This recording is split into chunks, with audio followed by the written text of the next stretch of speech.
The coffee machine hissed behind me, steam curling against my cheek as I wiped down the marble counter for what felt like the 100th time that morning. My fingers ached from the cold water, knuckles red and raw, but I kept scrubbing. The cafe was nearly empty, just 2 elderly women by the window and a businessman typing furiously on his laptop. Peak hour had passed, leaving behind the debris of rushed mornings. Crumpled napkins, lipstick-stained cups, spilled sugar that crunched under my worn sneakers. I tucked a strand of hair behind my ear, feeling the grease that came from standing too close to the espresso machine all day. My reflection in the steel backsplash showed exactly what I'd become. Invisible, just another girl in a stained apron, dark circles under her eyes, existing in the background of other people's important lives. The bell above the door chimed. I didn't look up immediately. Why would I? It was just another customer, another order, another few dollars closer to making rent. My manager, Rita, was in the back doing inventory, which meant I had to handle the front alone. I grabbed a clean cup, positioning myself at the register, rehearsing the same greeting I'd given 1,000 times. "Welcome to Rosewood Café. What can I—" The words died in my throat. He stood in the doorway, and the entire world seemed to tilt sideways. 7 years collapsed into nothing. 7 years of trying to forget, of building walls, of convincing myself that first love was just a foolish memory best left buried. Dante. My breath caught somewhere between my lungs and my lips. He looked different. Sharper, harder, like someone had taken the boy I'd known and carved away everything soft until only edges remained. His dark hair was shorter now, styled with precision rather than the messy curls I used to run my fingers through. The leather jacket he wore probably cost more than 3 months of my rent. But his eyes... God, his eyes were exactly the same. Deep brown, almost black, with that intensity that used to make me feel like I was the only person in the universe. Those eyes found mine across the cafe, and I watched something flicker in them, recognition, then something else I couldn't name. My hands trembled against the counter. The cup I'd been holding slipped from my fingers, clattering against the tile floor, but miraculously not breaking. The sound echoed through the quiet space, and heat flooded my cheeks. "Sorry, I bent down quickly to retrieve it, grateful for the excuse to hide my face, to catch my breath, to remember how to be a functional human being. When I straightened, he was closer. Much closer. He'd crossed half the cafe in the seconds I'd been crouched behind the counter, moving with a predatory grace that sent warning signals firing through my nervous system. He wasn't alone. 2 men flanked him at a respectful distance, both wearing dark suits that screamed money and menace. One of them had a scar running down his jaw. The other kept his hand near his waistband in a way that made my stomach clench. But I couldn't focus on them. All I could see was Dante, standing 3 feet away, studying me with an expression I couldn't decipher. Mia. My name and his voice after all these years felt like a physical touch. Deep, rough, with an edge of something dangerous underneath. "I thought it was you." The coffee machine hissed again, filling the silence I couldn't break.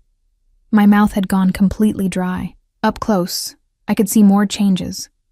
A thin scar along his left cheekbone, the expensive watch on his wrist, the way he carried himself with absolute certainty. This wasn't the struggling artist who used to paint me in his tiny apartment. This was someone who owned rooms just by walking into them. Dante. His name felt strange on my tongue, like speaking a language I'd forgotten. What are you doing here? A ghost of a smile touched his lips, but it didn't reach his eyes. Getting coffee. What are you doing here? The question landed like an accusation, and I felt myself shrinking, hyper-aware of my stained apron, my chipped nail polish, the smell of old coffee grounds that probably clung to my clothes. "I work here." Something dark passed across his face. His gaze swept over me, the uniform, my tired eyes, my raw hands still clutching the counter like it was the only thing keeping me upright. When his eyes met mine again, there was anger there. Not at me, but simmering just beneath the surface, directed at something I couldn't see. Alone? The single word carried weight I didn't understand. "My manager's in the back," I said, confused by the question. "What?" "I meant in life." He stepped closer, and I caught his scent. Expensive cologne mixed with something darker. Leather and smoke and danger. "Are you alone, Mia?" The question felt loaded, like answering wrong might trigger something irreversible. My heart hammered against my ribs. This close, I could see the way his jaw clenched, the tension in his shoulders beneath that pristine jacket. One of his men shifted near the door, and I noticed him checking the street outside through the window. "I don't understand what you're asking," I whispered. Dante's hand rose, and I flinched before I could stop myself. The movement was minute, barely noticeable, but his eyes darkened at my reaction. His hand continued its path slowly, deliberately, until his fingers brushed a strand of hair away from my face. The touch was gentle, reverent even, but I felt trapped by it, pinned in place by the weight of his attention. "You're shaking," he observed quietly. "You're scaring me." The honesty escaped before I could censor it. His hand dropped immediately, and he took a measured step back, though his eyes never left my face. "I never wanted to scare you, Angel." The old nickname hit me like a punch to the gut. "I just need to know. Is there someone? A husband? Boyfriend? Why does it matter?" I tried to sound defiant, but my voice came out small. "It matters." The words were soft, but absolute. Final. Behind him, one of his men murmured something in Italian. Dante responded without looking away from me, his tone sharp and dismissive. The man fell silent immediately, and I realized with growing unease that these weren't friends or business associates. They were subordinates, people who feared him. What had happened to the boy who used to recite poetry while we watched sunrises from his fire escape? "There's no one," I heard myself say, though every instinct screamed that I should lie, should invent a fictional boyfriend, should build any barrier between myself and whatever this had become. But Dante, what? The door chimed again, and a group of college students tumbled in, laughing and loud. The spell broke. Dante glanced at them with barely concealed irritation, and one of his men immediately moved to intercept them, positioning himself to block their view of us. "You still drink your coffee black?" I asked stupidly, desperately trying to regain some normalcy, to pretend this was just a chance encounter between old friends and not something that felt increasingly like a trap closing around me. "I remember how you take yours," he said instead of answering. "2 sugars, extra cream, cinnamon on top. You used to say it tasted like Christmas morning." The fact that he remembered such a small detail after 7 years made my chest ache. "You have a good memory. For some things." His gaze intensified. "For you, I remember everything." The words should have been romantic. Instead, they felt like a promise, or a threat. Rita's voice called from the back, asking if I needed help. I broke eye contact with Dante long enough to assure her I was fine, and when I looked back, he was pulling out a wallet, thick black leather, the kind that probably held more cash than I made in a month. "I'll take an espresso, and whatever you want." "I'm working," I protested weakly. "Take a break." It wasn't a suggestion. "I can't just... Please." The single word stopped me cold. There was something raw in it, something vulnerable beneath all that controlled power. 5 minutes, Mia. That's all I'm asking." But even as I nodded, even as I made his espresso with shaking hands and poured myself the coffee I couldn't afford on my wages, I knew it was a lie. Men like what Dante had become didn't ask for 5 minutes. They took everything. I led him to a corner table, away from the windows, though I noticed his men positioned themselves strategically, one by the door, one where he could watch both entrances. The college students had been quietly ushered to the opposite side of the café, though I hadn't seen it happen. We sat across from each other, and the silence stretched between us like a chasm. I wrapped my hands around my cup, grateful for the warmth, for something to do with my trembling fingers. "You disappeared," I finally said, the accusation I'd held for 7 years spilling out. "No call, no letter, nothing. I went to your apartment and someone else was living there. I thought you were dead." Pain flashed across his face, genuine and deep. "I had to leave. It wasn't safe." He stopped himself, jaw clenching. "Things happened that I can't explain. Not yet, but I looked for you, Mia. I never stopped looking. I've been here the whole time." Bitterness crept into my voice. Same city, same neighborhood practically, I wasn't hiding. You moved. His response was immediate, precise. 3 months after I left, you moved from Riverside to Oakmont. Then 2 years ago to your current apartment on 7th Street, above the laundromat. Ice flooded my veins. How do you know where I live? The question hung in the air between us, heavy with implications I didn't want to examine. Dante leaned back in his chair, and for the first time I saw the predator clearly. The boy was gone entirely. In his place sat a man who knew where I lived, who probably knew far more than that, who had been watching from the shadows, while I stumbled through life thinking I was alone. I make it my business to know things, he said quietly, especially things that matter to me. I'm not a thing. My voice shook with anger now, overpowering the fear. You can't just vanish for 7 years and then show up and what? Stalk me? Protect you. The correction was instant and fierce. I've been protecting you. From what? I demanded. But even as I asked, pieces were clicking together. The expensive clothes, the bodyguards, the way he moved through space like violence was always one breath away. Dante, what did you become? His phone buzzed on the table, the first of 3 phones I now noticed lined up in front of him. He glanced at the screen, frowned, and typed a rapid response before looking back at me. Someone who can finally take care of you the way I always wanted to. The answer was smooth, practiced, revealing nothing. I tried a different approach. Do you paint anymore? This question landed. I watched him flinch, something human breaking through the carefully constructed armor.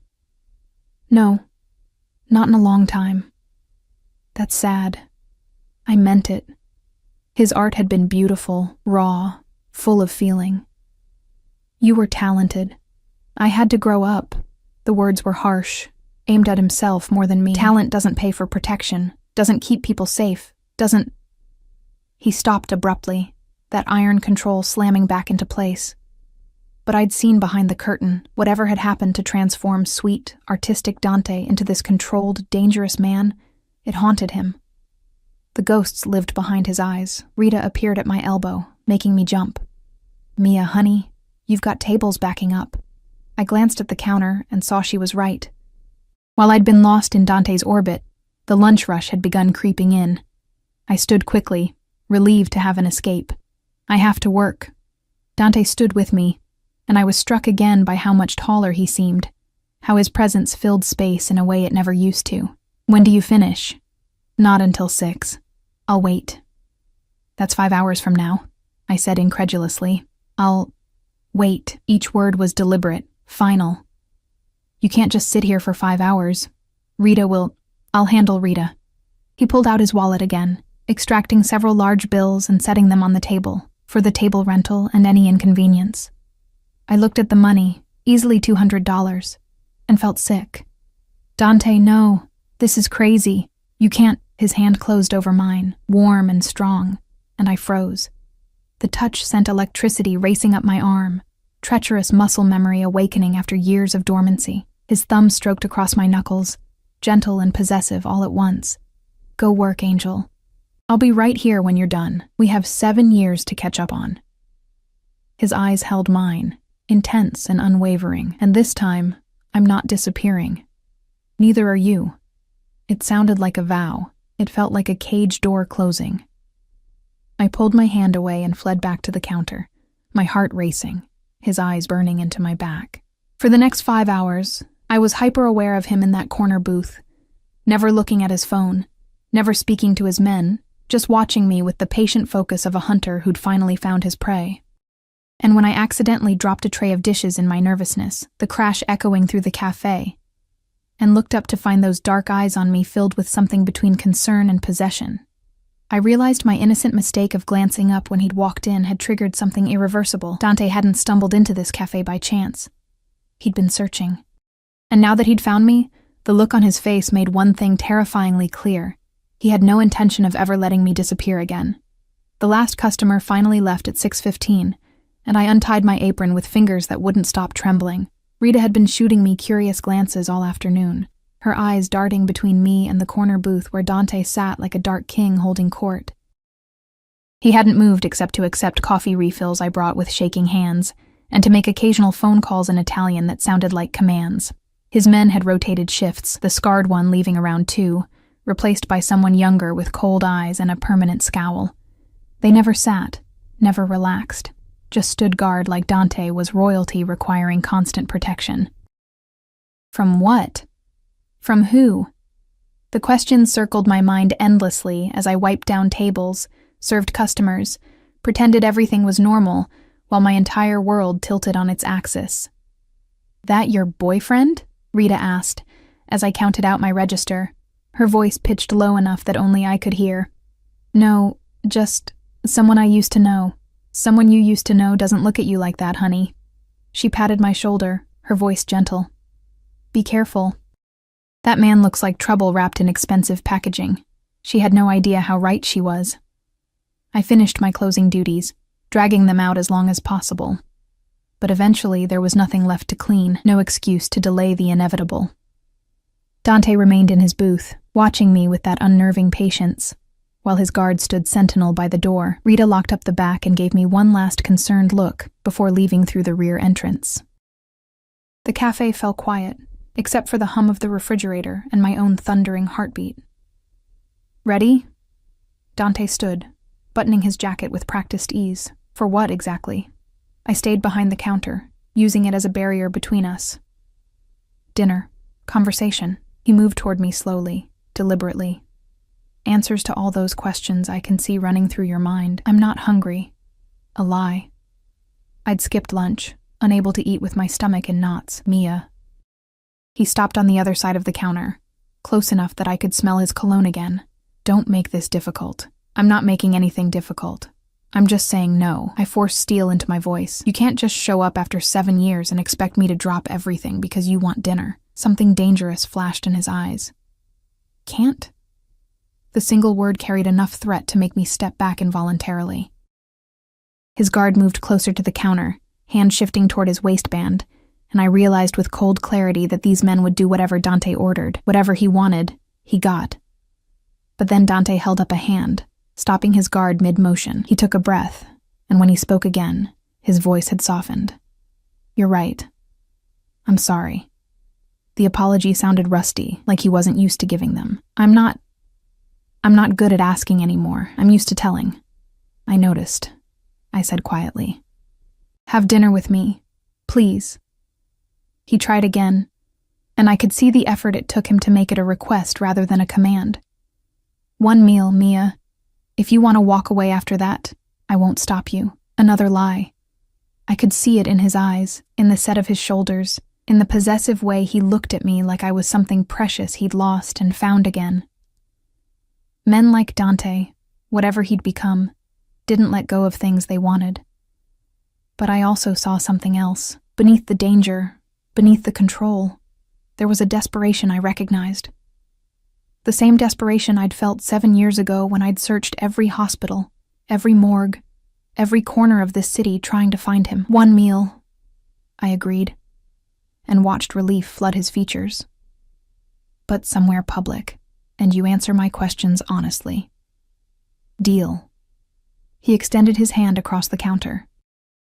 I looked at it, remembering how that hand used to hold mine while we walked through parks, how his fingers used to trace my face while he memorized me for his paintings. Now it was adorned with an expensive watch and a ring I didn't recognize, thick gold with some kind of crest. I shook his hand quickly, trying to ignore the way my skin burned at the contact, trying to forget how perfectly my hand had always fit in his. His fingers tightened briefly before releasing me. "My car is outside. I can meet you somewhere," I countered. Mia. Patient, but firm. "It's not safe for you to travel alone at night." "I do it every night. I'm fine." "You won't anymore." The statement was absolute, leaving no room for argument. "Not now that I've found you." The possessiveness in his voice should have terrified me. Instead, some traitorous part of my heart fluttered at being claimed so thoroughly. I squashed the feeling immediately. "One dinner, Dante. That doesn't give you the right to dictate my life." "We'll see." He moved around the counter with fluid grace, and suddenly he was in my space, close enough to touch. His hand rose to my face, cupping my cheek with surprising gentleness. I've waited 7 years to have you this close again. Forgive me if I'm not ready to let you out of my sight. My breath caught. This close, I could see flecks of gold in his dark eyes, could feel the warmth radiating from his body, could remember with painful clarity how it felt to be held by him, kissed by him, loved by him. What happened to you? I whispered. Life. His thumb stroked my cheekbone. War. Survival. But we'll talk about that over dinner. Come. He took my hand, lacing our fingers together like it was the most natural thing in the world, and led me toward the door. His guard opened it, scanning the street before nodding. Another man I hadn't noticed before stood beside a black SUV with tinted windows, parked directly in front of the cafe despite the no parking zone. The vehicle was massive, intimidating, obviously armored based on how heavy the door looked when the guard opened it. The interior was all black leather and dark wood, with enough space to seat 6 comfortably. This is your car? I stared at it, then at him. One of them. He helped me inside with a hand on my lower back, proprietary and protective. I have different vehicles for different purposes. I wanted to ask what those purposes were, but my mouth had gone dry again. The interior smelled like leather and Dante's cologne, intoxicating and overwhelming. He slid in beside me, close enough that our thighs touched, while his guard took the front passenger seat and the driver pulled smoothly into traffic. Where are we going? I asked, hyper-aware of his proximity, of his hand resting possessively on my knee. Sorella. An exclusive Italian restaurant downtown that I'd only seen from the outside, the kind of place where reservations required weeks of advance notice and meals cost more than my weekly salary. I'm not dressed for somewhere like that. I looked down at my jeans and the t-shirt I'd worn under my apron, both stained and rumpled from a long shift. You're perfect. His hand squeezed my knee gently, and it's my restaurant. You could show up in rags and they'd treat you like a queen. Your restaurant. The words echoed in my mind. You own Sorella? Among other establishments. Vague, evasive. What else do you own, Dante? His jaw tightened. This conversation is better had somewhere private. The car seems pretty private. Not private enough.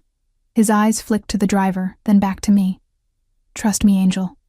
Some things need to be said face to face, without witnesses. The endearment kept slipping out, natural as breathing, and each time it hit me like a physical blow. He'd called me Angel because he said I'd saved him from a darkness I never fully understood. Back then, I'd thought he meant depression, the struggle of being a starving artist. Now I wondered what demons had really been chasing him. We drove through the city as dusk settled over the buildings, painting everything in shades of gold and shadow. Dante's hand never left my knee, his touch burning through the denim, claiming me with casual possessiveness. I should have moved away. Instead, I sat frozen, caught between fear and something far more dangerous, hope. Hope that the boy I'd loved still existed somewhere inside this dangerous man. Hope that there was an explanation for his disappearance that would make the 7 years of grief make sense. Hope that I wasn't completely insane for sitting in this car, letting him touch me, following him into what was clearly a different world than the one I inhabited. You're thinking too loud, Dante murmured, his voice intimate in the enclosed space. You always said that. The memory escaped before I could stop it. You always did. His fingers traced small circles on my knee, hypnotic and maddening. I could always tell when your mind was running in circles. You'd get this little crease right here. He reached up with his free hand, touching the space between my eyebrows. And you'd chew your bottom lip. I released my lip immediately, not having realized I was doing it. 7 years and you remember that? I remember everything about you, Mia. Every expression, every gesture, every sound you make. His voice dropped lower, more intimate. I told you, for you, I remember everything. The car pulled up to Sorella's entrance, where a valet immediately rushed to open the door. Dante exited first, then turned to help me out, his hand strong and steady. The moment we stepped onto the sidewalk, I felt eyes on us. The valet, the doorman, passers-by on the street. They all looked at Dante with a mixture of respect and fear. Who was he? The restaurant's interior was breathtaking. All warm lighting, marble floors, and that particular hush that came with extreme wealth. A woman in an elegant black dress approached immediately, her smile professionally warm until she saw Dante. Then it became genuine, though her eyes held unmistakable nervousness. "Mr. Caruso, we weren't expecting you this evening." Her accent was Italian, her posture deferential. "Last-minute decision, Julia. We'll take the private room upstairs." "Of course, right away." She snapped her fingers, and immediately 2 waiters appeared to escort us. "Anything for you, Mr. Caruso." We were led up a curved staircase to the 2nd floor, down a hallway lined with original artwork, and into a room that took my breath away. Floor-to-ceiling windows overlook the city, a single table set for 2 in the center, candles already lit despite Dante's impromptu arrival. Fresh flowers, peonies my favorite, adorned the table. How did they know? I turned to him as the waiters retreated, closing the door behind them and leaving us alone. "I called ahead while you were closing the cafe." He pulled out my chair, waiting until I sat before taking his own seat across from me. "I remembered peonies were your favorite." Of course he did. He remembered everything. A waiter appeared with wine, expensive, Italian, poured without asking if we wanted it. Dante dismissed him with a subtle nod, and we were alone again, the silence stretching between us like a living thing. "Talk to me," I said finally. "No more evasions. What happened 7 years ago? Where did you go? And what are you now?" Dante took a slow sip of his wine, his eyes never leaving my face. When he set the glass down, his expression was carefully controlled, but I could see the war happening behind his eyes. What to reveal, what to hide, how much truth I could handle. 7 years ago my father died. The words were flat, emotionless. He was murdered by people he trusted, and I inherited his business. All of it. "Your father." I trailed off, trying to remember what little Dante had told me about his family. "You said he was dead. You said you didn't have any family." I lied. Simple, direct. My father was very much alive, and very much involved in activities that required I keep my distance from him, for my safety, and for the safety of anyone I cared about. My hands trembled as I reached for my wine glass. "What kind of activities?" "The kind that get people killed." His gaze was steady, unflinching. "My father was the head of the Caruso family. When he died, that responsibility fell to me. The Caruso family." The name echoed in my mind, triggering half-remembered news reports, whispered conversations, urban legends about organized crime in the city. The Caruso family controlled the docks, owned half the politicians, moved through society like sharks through water. "You're in the Mafia," the words came out as a whisper. "I am the Mafia." The correction was gentle but absolute. "In this city, nothing happens without my permission. I control the ports, the unions, the flow of goods, legal and otherwise. I have judges in my pocket, police on my payroll, and enough political influence to make or break elections." I should have stood up. Should have run. Should have called the police, though according to him they worked for him anyway. Instead, I sat frozen, staring at the man I'd once loved, trying to reconcile the artist who'd painted me in sunrise colors with the criminal who'd just confessed to running an empire built on violence and corruption. "Say something," Dante said quietly, and for the first time since he'd walked into the cafe, he looked uncertain. "I don't know what to say." My voice came out small, scared. "You're a criminal." "Yes." No denial, no justification. "You hurt people. When necessary." His jaw clenched. "I protect my family, my territory, my interests. Sometimes that requires violence. I won't lie to you about that. And you want me to just, what, accept this? Have dinner and pretend you didn't just tell me you're a mobster? I want you to understand." He leaned forward, intensity radiating from him. "I left to protect you, Mia. When my father died, there was a war. 5 families fighting for control, all of them willing to use any weakness against me. If they'd known about you, if they'd discovered what you meant to me, they would have taken you, hurt you, used you to get to me. So you just disappeared? For 7 years?" Anger finally broke through my shock. "You couldn't send a letter? Make a phone call?" Every contact was a risk. Every connection was a potential weapon they could use. His hand reached across the table, but I pulled mine back. Pain flashed across his face. By the time I'd consolidated power, by the time it was safe, you'd moved, changed jobs. I spent 2 years tracking you down, Mia. 2 years of searching while you slipped through my fingers like smoke. I wasn't hiding. You weren't easy to find either. His voice held frustration, old and deep. You stopped using social media, paid for everything in cash, moved 3 times in 5 years. It was like you were a ghost, because I'd been trying to forget him, trying to erase every trace of the girl who'd loved Dante Caruso and lost him. I'd dismantled my digital life, my connections, everything that reminded me of who I used to be. I was trying to move on, I said quietly. Did you? The question was sharp, demanding. Did you move on, Mia? Did you find someone else? Fall in love? Build a life without me? That's not fair. Nothing about this is fair. He stood abruptly, moving around the table with predatory grace. Before I could react, he was crouching beside my chair, his hands gripping the armrests, caging me in. I've spent 7 years clawing my way to the top of a world I never wanted, building an empire on blood and fear, all so I could be strong enough to protect you, to find you, to keep you safe from the monsters I deal with every single day. His face was inches from mine, his breath warm against my skin, his eyes blazing with emotions I couldn't name. You want fair? His voice dropped to a whisper. Fair would have been dying in that alley with my father, taking a bullet meant for him. Fair would have been you finding someone kind and safe and normal, someone who could give you the life you deserve. But I'm not fair, Angel. I'm selfish and possessive, and I've committed sins that would make you sick if you knew the details. His hand rose to cup my face, and I was trapped between wanting to lean into the touch and wanting to run. But I'm also yours. I've always been yours. And now that I've found you again, now that I know you're alone and unprotected in this city full of people who would hurt you just to get to me, there's no force on earth that could make me walk away.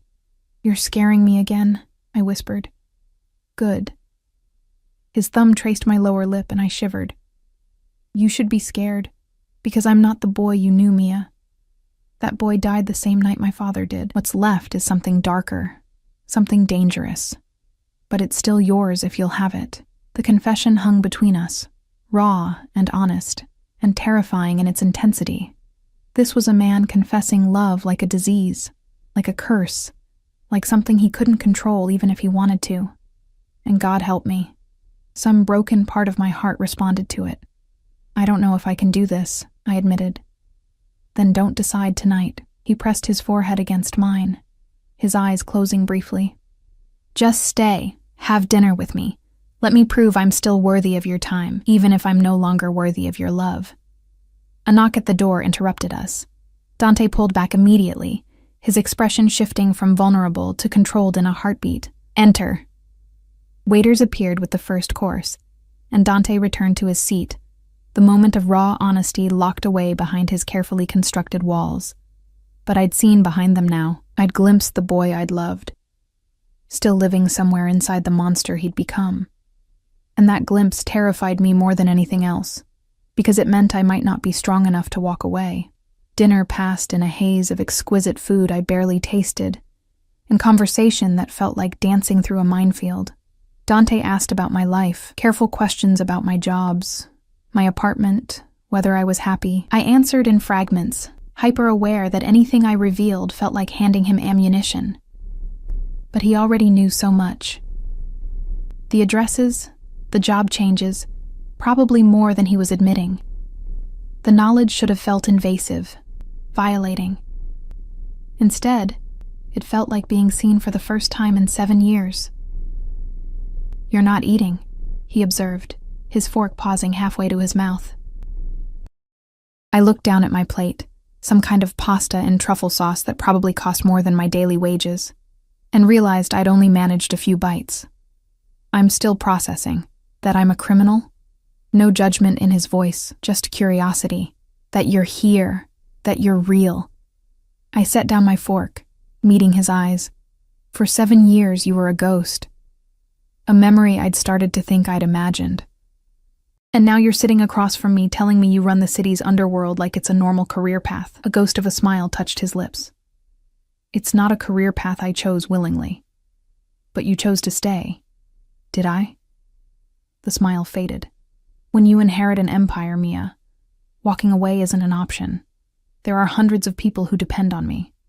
Families whose livelihoods come from businesses I control.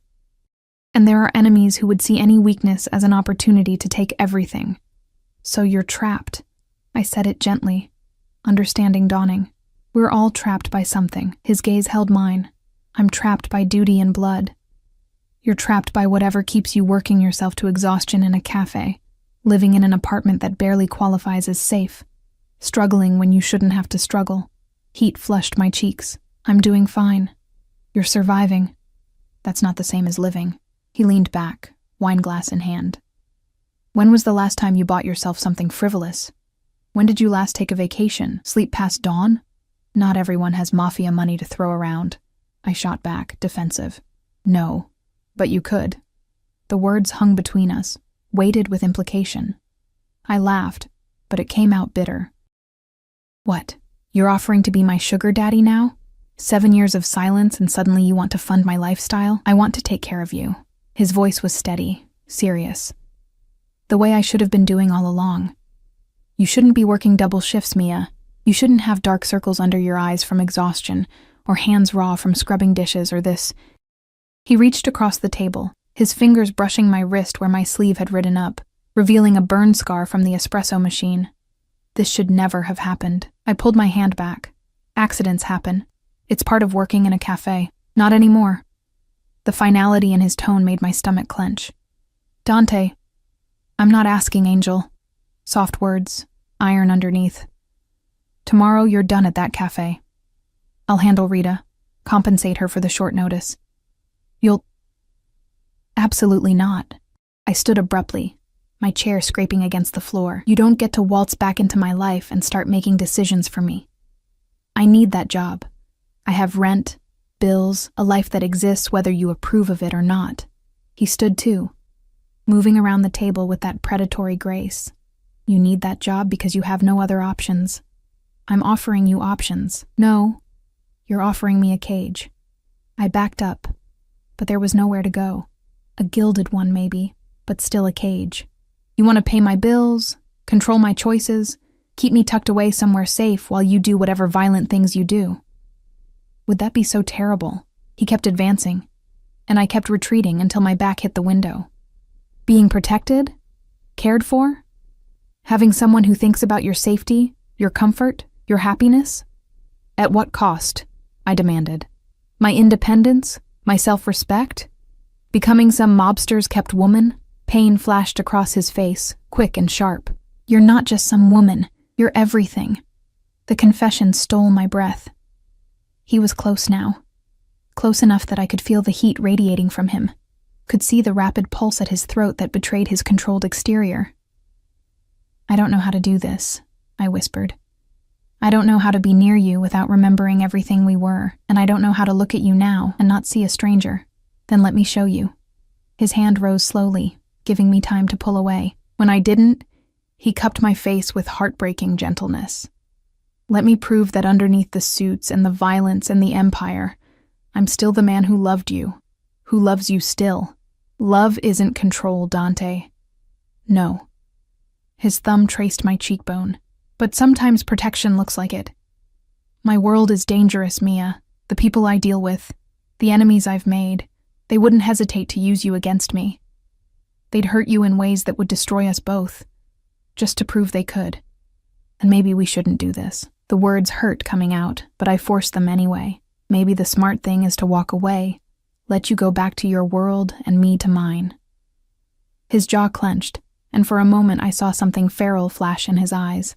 I can't do that. You mean you won't? Same thing. His other hand came up, framing my face between his palms. I've spent 7 years in hell, building power brick by bloody brick, all for this moment. For the chance to keep you safe, to give you everything you deserve. You think I can just walk away now? You think I have that kind of strength? You're the head of a crime family. You have all the strength in the world. Not when it comes to you. The admission was raw, vulnerable. Never when it comes to you. His forehead pressed against mine, and I could feel him trembling. This powerful, dangerous man shaking like a leaf because I'd suggested we part ways. The knowledge did something to me, cracked open something I'd kept carefully locked away. I'm scared, I confessed. I know. His breath was warm against my lips. I'm scared too. Terrified that you'll see too much of the monster and forget the man, but I'm more terrified of losing you again. You never had me. Not really. We were kids playing at forever. We were real. His voice dropped to barely a whisper. We were the realest thing in my life, Mia. Everything else, the family, the business, the violence, that's the game. You were the truth. I closed my eyes, trying to block out the intensity of his gaze, but it didn't help. I could still feel him, overwhelming and all-consuming, a gravitational force I'd been orbiting for 7 years even in his absence. 1 month, I heard myself say. His hands tightened on my face. What? Give me 1 month. Let me see who you are now, not who you were. Let me decide if I can live in your world. I opened my eyes, meeting his. But I keep my job, my apartment, my independence. You don't get to sweep in and rearrange my life. Not yet. That's not negotiable. His voice hardened. Your safety is my decision. I cut him off. Those are my terms, Dante. 1 month of getting to know each other again, on my conditions. Or we end this right now. I watched him war with himself, need battling against the instinct to control, to protect, to possess. Finally, he took a shaking breath. 2 weeks at the cafe, then we discuss alternatives. He was compromising, barely. And I assigned security to watch your apartment. No security. Mia. No, security. I pushed against his chest, creating space between us. I won't live under surveillance. Either you trust me to be safe, or this doesn't work. His jaw clenched so tight I heard his teeth grind. There are people who would kill you just to hurt me. Then don't tell them about me. I met his eyes steadily. You kept me secret for 7 years. Keep doing it. It's not that simple anymore. People saw us leave together. By tomorrow, everyone will know you exist. He ran a hand through his hair, frustration evident. I can't unring that bell, Angel. The endearment slipped out unconsciously, and I saw the moment he realized it. His eyes softened, and he looked suddenly younger, more like the boy I'd known. Please, he said quietly. Let me keep you safe. It's the only thing I'm asking. It's not, though. You're asking me to give up my entire life, to trust you completely when I barely know you anymore. I shook my head. I need time, Dante. Time to process this, to figure out if what we had can survive what you've become. He stared at me for a long moment, and I watched him struggle with the urge to simply override my objections, to take what he wanted and deal with the consequences later. But then something shifted in his expression. Okay. The word sounded like it cost him. 1 month. But you call me every night before bed, so I know you're safe. And if anything feels wrong, you contact me immediately. It was still controlling, still possessive, but it was also a compromise, from a man who clearly wasn't used to compromising. Deal. I extended my hand, formal and slightly ridiculous given the intimacy of moments before. He looked at my hand, then back at my face, and smiled. A real smile that transformed his features, making him look almost like the boy I'd loved. Then he took my hand and pulled me against him instead, his arms wrapping around me in an embrace that felt like coming home and stepping into danger all at once. I missed you, he murmured into my hair, every single day. I let myself lean into him just for a moment, breathing in his scent and remembering how safe I used to feel in his arms. But safety was an illusion now. This man was a storm, and I was choosing to stand in the center of it. When we finally pulled apart, his eyes were dark with want, his control visibly fraying. Let me take you home. The drive back was quieter, tension humming between us like a live wire. His hand found mine in the darkness of the car, fingers lacing together, and I didn't pull away. When we pulled up outside my building, the shabby walk-up above the laundromat, I felt him tense. This is where you live? Disapproval colored every word. "This is where I live," I confirmed. "And before you say anything, it's affordable and close to work. It's a death trap." He stared up at the building like it personally offended him. "The lock on the front door is broken. There's no security, and half the windows don't even close properly."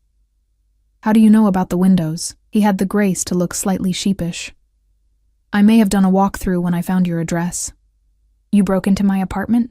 I should have been angrier, but mostly I was exhausted. I needed to know you were safe. He turned to me, cupping my face. "Promise me you'll think about moving somewhere better." "I'll think about it." A non-answer, but the best I could offer. He walked me to my door, his presence overwhelming in the narrow hallway. At my apartment, he waited while I unlocked it, then did his own security check, testing the locks, the windows, even looking under the bed like a concerned parent checking for monsters. "Dante, I've lived here for 2 years. I'm fine." "You were fine," he corrected. "Now you're mine to protect. That changes everything." Before I could argue, he pulled me close and kissed my forehead, a gesture so tender it made my chest ache. "Lock the door behind me. Call if you need anything." "I mean it, Mia." "Anything." Then he was gone, leaving me standing in my tiny apartment that suddenly felt emptier than ever before. I locked the door and leaned against it, my heart racing, my mind spinning. What had I just agreed to? I didn't sleep that night. Every creak of the building, every car passing on the street below, sent my heart racing. I kept replaying the evening in my mind. Dante's confessions, his touch, the barely leashed violence I'd sensed beneath his controlled exterior. Around 3 a.m, my phone buzzed with a text from an unknown number. "You should be sleeping, Angel." My breath caught. I typed back, "How do you know I'm not? Your light's been on for hours." I jumped up, rushing to my window and peering down at the street. A black SUV sat across from my building, engine idling, windows too dark to see inside. As I watched, the rear window rolled down just enough for me to see Dante's face in the shadows. He'd been watching me all night. I should have felt violated. Instead, some traitorous part of me felt safer knowing he was there. I grabbed my phone again. "Go home." "I'm fine. I am home. Anywhere you are is home." The words made my chest tighten. I texted back, "That's creepy, not romantic. Can it be both?" Despite everything, I smiled. There, a flash of the boy I'd known, the one who used to leave terrible poetry on my windshield and think he was being smooth. "Good night, Dante. Dream of me, Mia." I closed my curtains and crawled into bed, and somehow, knowing he was outside keeping watch, I finally fell asleep. The next morning at work, Rita pulled me aside before the morning rush. "That man from yesterday called, made a very generous donation to my daughter's college fund in exchange for understanding if you needed some time off."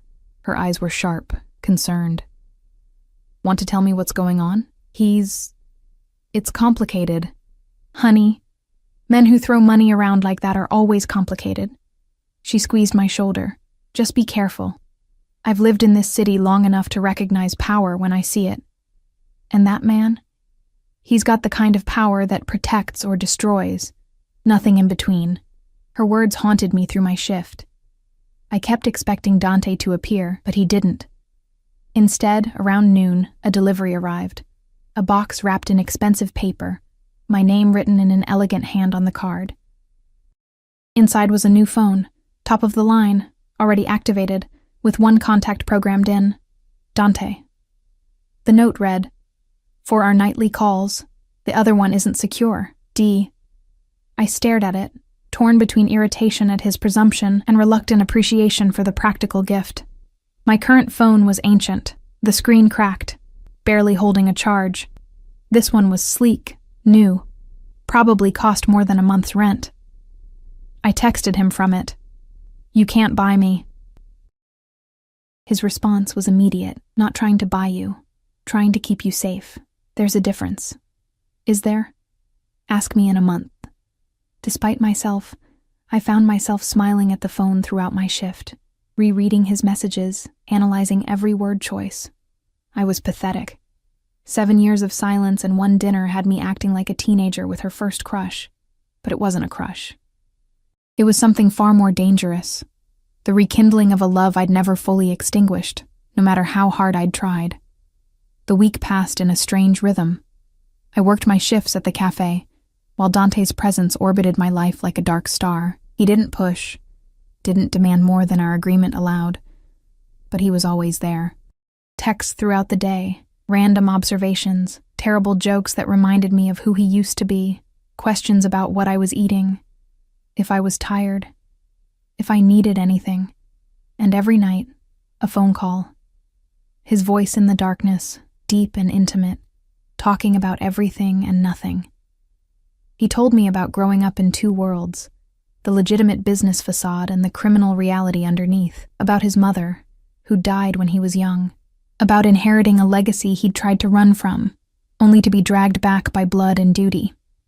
I told him about the years after he'd left, the grief that had nearly swallowed me whole, the jobs I'd cycled through, trying to find purpose in a world that felt colorless without him, the walls I'd built to keep from ever feeling that abandoned again. "I'm sorry," he said one night, his voice rough with emotion, "for all of it, for leaving, for the pain I caused.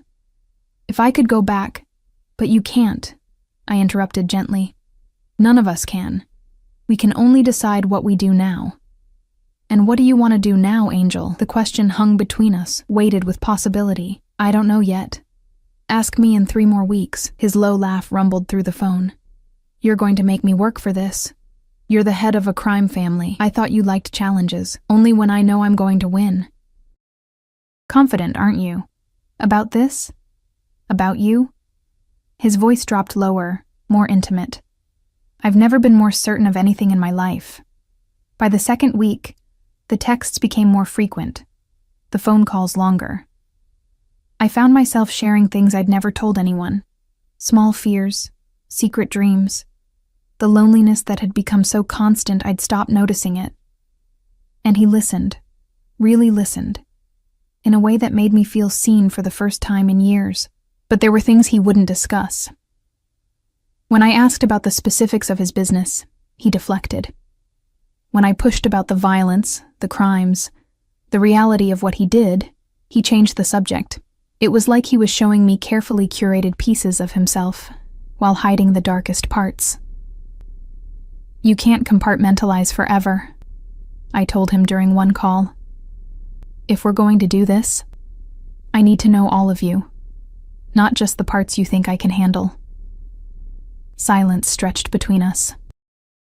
Then, "Some things, once you know them, you can't unknow. I'm trying to protect you from that burden. Maybe I don't want to be protected from reality. Maybe you should." His voice was tight, strained. "The things I've done, Mia, the orders I've given, the blood on my hands, that's not something I want you to carry. But you carry it. I have to. It's my inheritance, my responsibility. And if I choose to be part of your life, it becomes my responsibility too." I sat up in bed, staring at the ceiling. "You can't have it both ways, Dante. Either I'm in this with you, really in it, or I'm just some kept woman you visit when you want to pretend you're normal. You're not." He stopped, taking a breath. "You're right. You deserve honesty.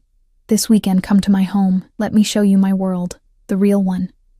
Then decide if you can live with what I am." Fear and anticipation warred in my chest. "Okay. I'll send a car Saturday morning. Pack an overnight bag. Dante?" "Separate rooms," he assured me. "Unless you decide otherwise, I'm not going to push you into anything you're not ready for." Saturday morning arrived too quickly. I packed a small bag, my hands shaking, second-guessing everything.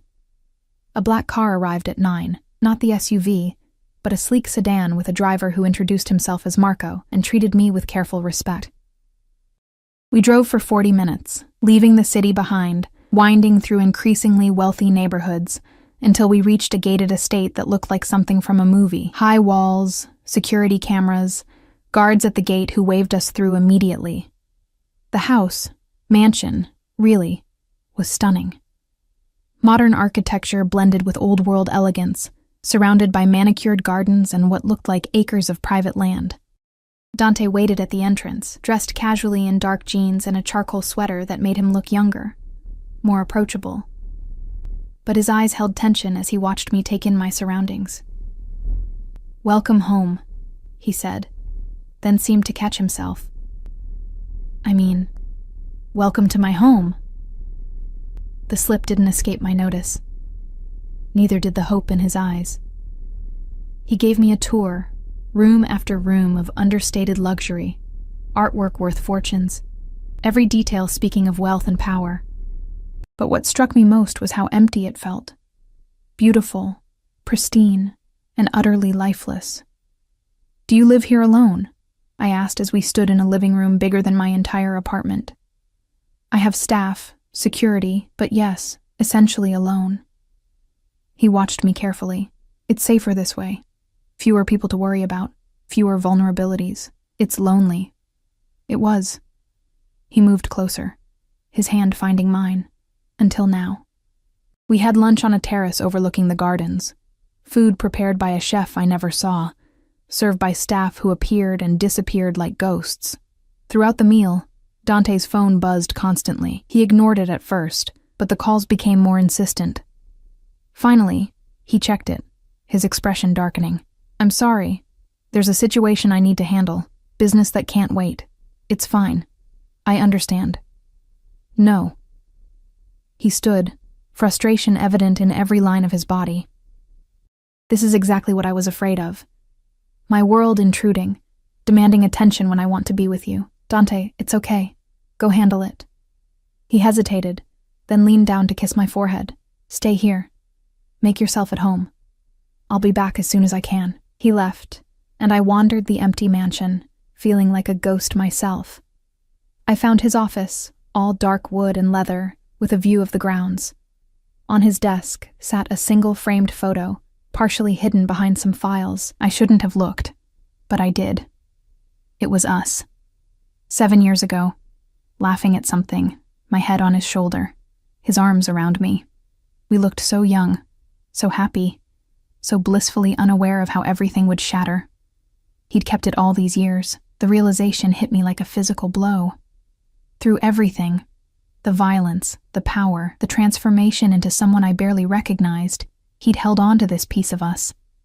This evidence that once, before the darkness, we'd been real. I was still staring at it when I heard voices outside the office. Dante's voice, low and deadly, speaking Italian. And another man, responding with equal intensity. The door burst open, and Dante strode in, followed by a man I'd never seen before.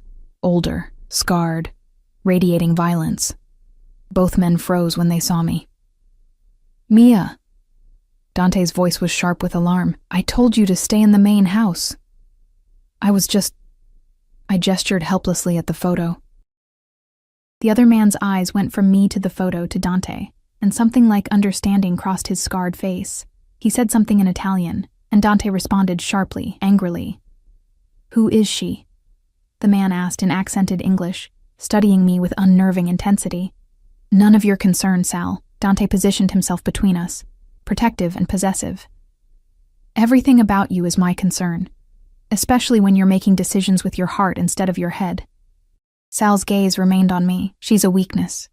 Your enemies will see that. Then my enemies will learn what happens when they threaten what's mine." The promise in Dante's voice made my blood run cold. This was it. The reality I'd asked to see, the violence lurking beneath the expensive suits and gentle touches. And I wasn't sure I was ready for it after all.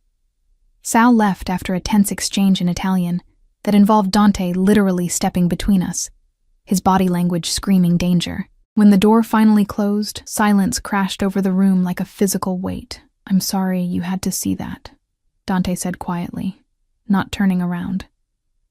"That's what you're sorry for? That I saw it?" I set the photo down carefully. "Not that it happened in the first place." He turned then, and the expression on his face was raw, unguarded. "Sal is my second. He's been with my family for 20 years, and he's loyal to a fault. But he's also right. You are a weakness. Every person in my organization will see it. Every enemy will try to exploit it. Then maybe we shouldn't... Don't."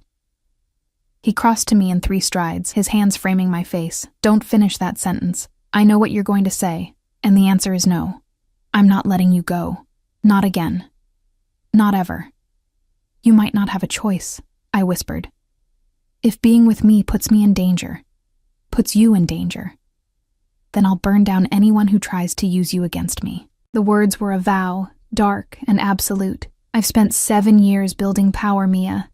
Not for wealth, not for status, but for this. For the ability to protect what's mine. And you're mine. You've always been mine. People aren't possessions, Dante. I know. His forehead pressed against mine. But you're not just people. You're the only good thing in my world. The only light in all this darkness. And I'm selfish enough, ruthless enough, to keep you even when I shouldn't. I should have pulled away. Should have been frightened by the intensity, the possessiveness, the barely controlled violence simmering beneath his words. But I'd asked for honesty, and this was it. Raw and terrible, and completely sincere. Show me the rest, I said instead. His eyes searched mine. What?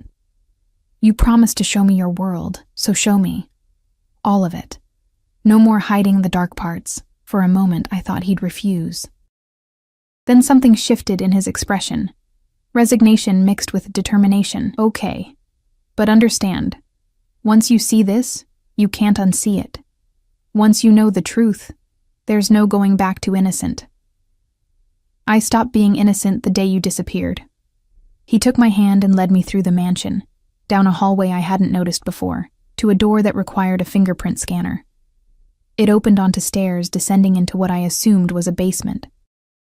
The space below was vast, part office, part war room.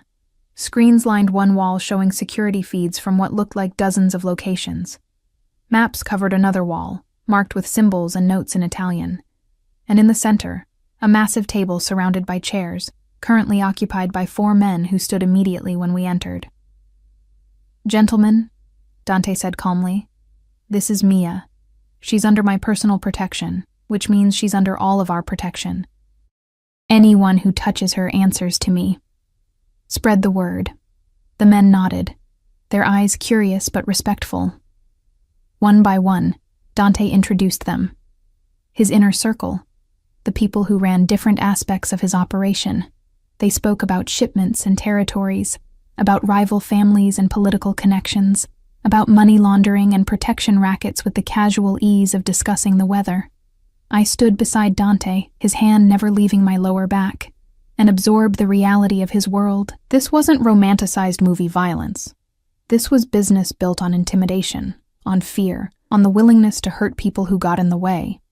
And Dante orchestrated all of it with calm efficiency, making decisions that affected hundreds of lives, issuing orders that might result in violence, all while keeping me tucked against his side like I belonged there.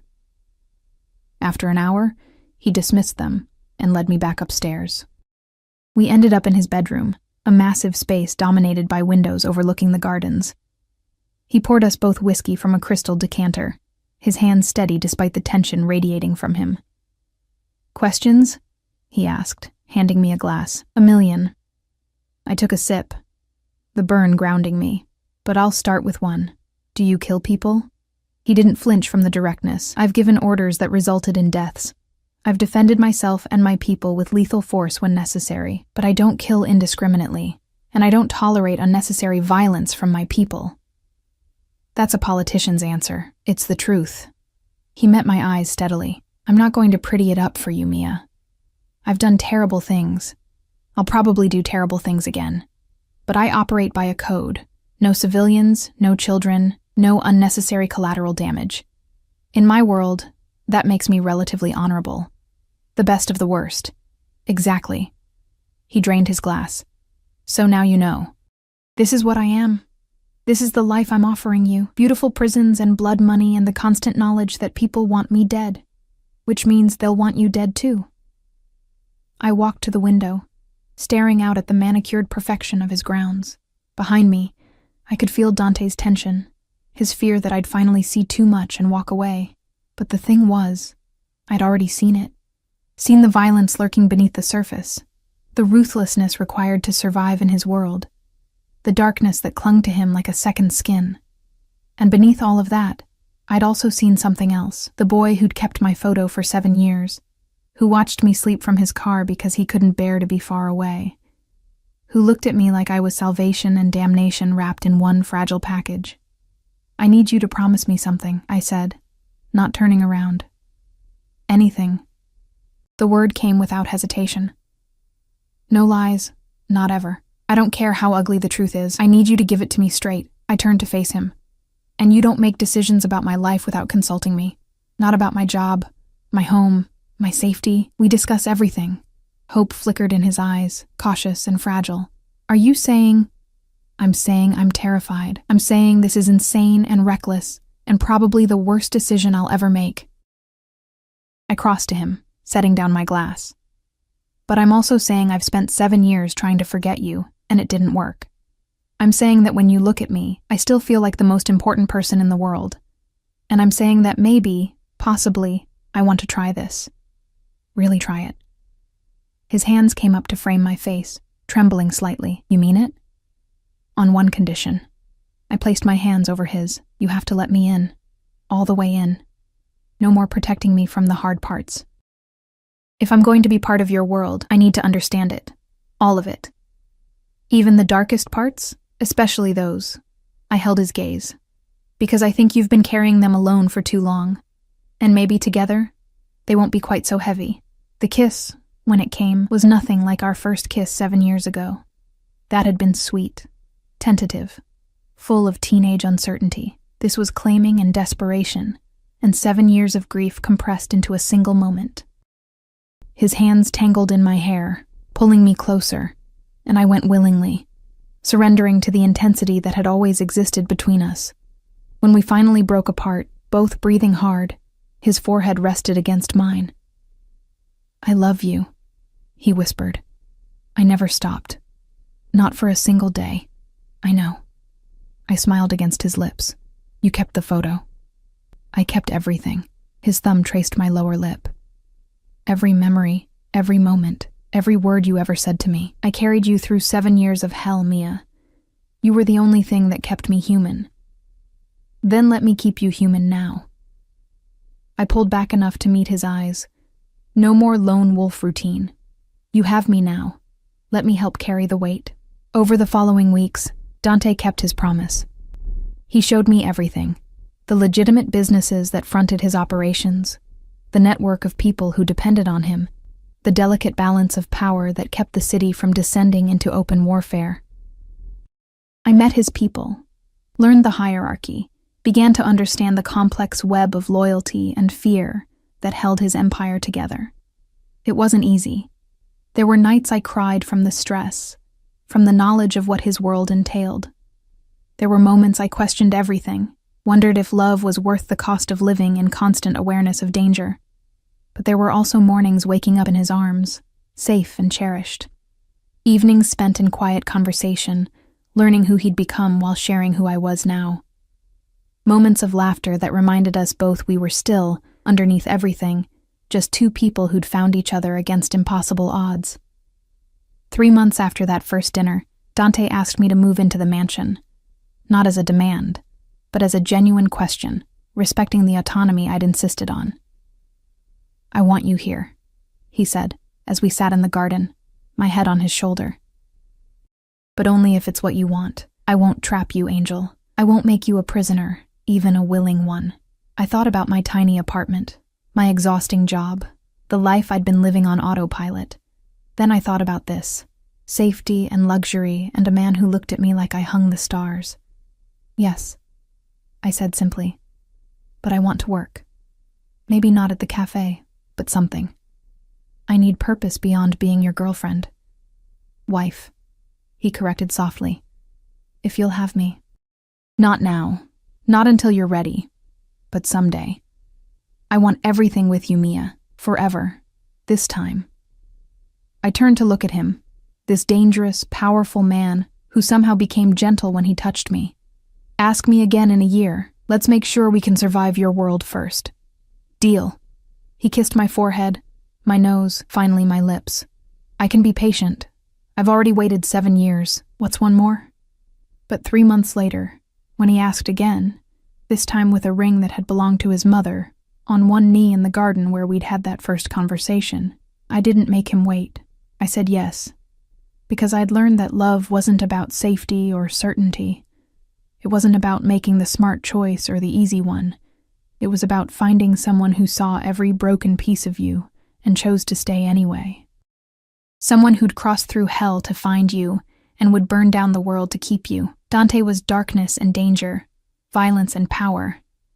But he was also mine, and I was his, and somehow, impossibly, that was enough. The wedding was small, private, attended only by his most trusted people. I wore simple white and carried peonies. He wore a dark suit and looked at me like I was a miracle he didn't deserve, but would fight to keep anyway. I promise to protect you, he said during our vows, his voice rough with emotion, to cherish you, to stand between you and every darkness in this world. You're my light, Mia, my redemption, and I will spend every day of my life being worthy of you. I promise to see you, I replied, tears streaming down my face. All of you, the light and the dark, the monster and the man. I promise to stand beside you, to share your burdens, to remind you that even in the darkest empire, love can still grow. When he kissed me, sealing our vows, I tasted salt from both our tears. Behind us, his people applauded. These dangerous men who'd probably killed without hesitation, showing genuine happiness for their boss, finding something good in all the darkness. That night, in the bedroom we now shared, Dante held me close, his fingers tracing lazy patterns on my skin. No regrets? He asked quietly. A million, I admitted, but none about this. About you. He laughed, the sound rumbling through his chest into mine. I don't deserve you. Probably not. I pressed a kiss to his jaw. But you're stuck with me anyway. For better or worse, remember? For better or worse. He agreed. Though with you, even the worst feels like better. Years later, when people asked how we met, we'd smile and say we were childhood sweethearts who found each other again. We never mentioned the 7 years apart, the violence, the empire built on blood and fear. But sometimes, late at night, Dante would hold me close and whisper, "Thank you for seeing past the monster." And I'd whisper back, "Thank you for letting me see the man," because that was the truth of us, a love forged in darkness, tempered by separation, and strong enough to survive the weight of his crown. He ruled his empire with an iron fist, but he held my heart with gentle hands, and in a world of shadows and violence, we'd found our own light, our own redemption, our own forever.